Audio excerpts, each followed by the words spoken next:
has left the old Stacy house to go on an adventure to Michigan to run a Tough Mudder with her cousins, after which she is going to fly to California for a birthday party, meeting with friends, meetings, and then a convention with John Maxwell, which is a phenomenal leader and speaker. So if you haven't looked up some of his stuff, go on the YouTube, check it out, read some of his books.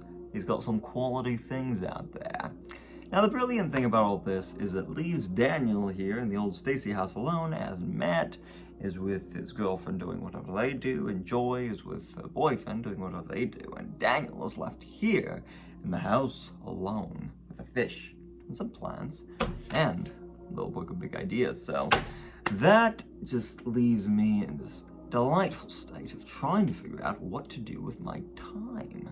I could play video games, that's one option. I could play music, I could read, I could trade stocks, I could reach out to some old friends and rekindle old flames, as it were, with my friendships.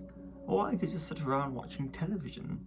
There's a multitude of possibilities, though. Unfortunately, I'm not exactly sure what I should do with this time. I went rock climbing today. That was delightful until I injured my knee, so it's tricky.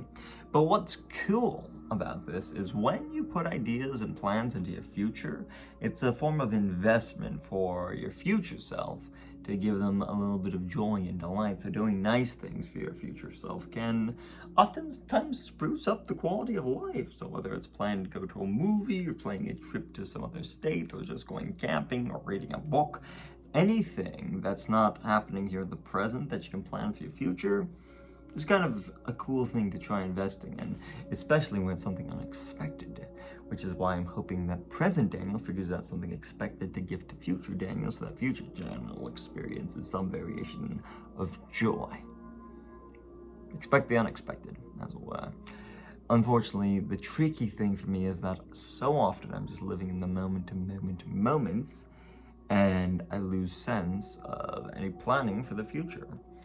Maybe I'll get a little bit of anxiety trying to plan things out, where it just seems overwhelming in general. I would just rather stick with the status quo, but I know that to grow as a human being, I need to step outside of my comfort zone and challenge myself. So that's kind of the reason that we make videos. It's the reason we talk to strangers. That's the reason we do things that we're not accustomed to. So yeah, thanks for tuning in. That's my ramble, and I'll catch you tomorrow.